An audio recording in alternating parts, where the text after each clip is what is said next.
গত কয়েকদিন আগে হরিণঘাটার বিজেপির বিধায়ক অসীম সরকার বাবু যে কথা বলেছেন, সেই কথা দ্বারা এলাকায় হিংসা ছড়াতে পারে, দাঙ্গা হতে পারে, মারামারি হতে পারে, খুনোখুনি হতে পারে, এলাকা ধ্বংস হয়ে যেতে পারে।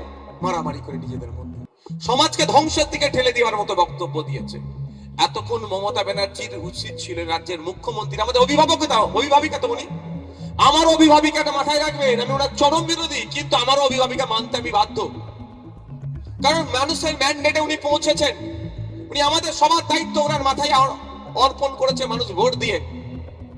তো ওনার উচিত ছিল এতক্ষণ ওনার নামে অভিযোগ দায়ের করে পুলিশ সুমোটো করে ওনাকে তুলে জেলের মধ্যে রাখা। আর একটা দৃষ্টান্ত তৈরি করতে পারলে দ্বিতীয় কেউ কোনো ধর্ম সম্পর্কে বাজে মন্তব্য করতে পারবে না। কিন্তু আমরা দেখলাম তার বিরুদ্ধে কোনো ব্যবস্থা গ্রহণ করেনি। আমি দু একটা দিন অপেক্ষা করছিলাম রাজ্য সরকার কি ব্যবস্থা গ্রহণ করে, কিন্তু ব্যবস্থা গ্রহণ করেনি। সেই ব্যবস্থা গ্রহণ করতে হচ্ছে কাকে? ভাঙড়ের বিধায়ককে।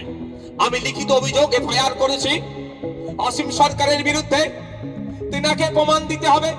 তিনি যে কথা বলেছেন একাধিক ধারাকে উল্লেখ করে আমি জানিয়েছি থানাকে, প্রশাসনকে জানিয়েছি কি কি হিংসা হতে পারে, কোন কোন সেকশনকে ভায়োলেট করেছে, বিএনএস এর কোন কোন সেকশন অনুযায়ী তার বিরুদ্ধে মামলা হওয়া দরকার, সমস্ত বিষয়টা উল্লেখ করেছি।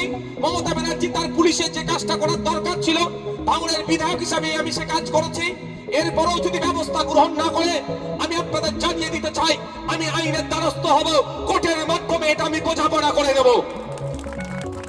কারণ সংবিধান যেখানে ধর্মচারণের স্বাধীনতা দিয়েছে, ধর্ম পালনের স্বাধীনতা দিয়েছে, ধর্মীয় কাজকর্ম করার স্বাধীনতা দিয়েছে, সংবিধান কোন জায়গাতে অন্য ধর্মকে নিয়ে কুরুচিকর মিথ্যা অভিযোগ, যে অভিযোগ তুললে ধর্মে ধর্মে আঘাত লাগতে পারে, হিংসা ছড়াতে পারে, এই ধরনের কথা বলার স্বাধীনতা দেয়নি।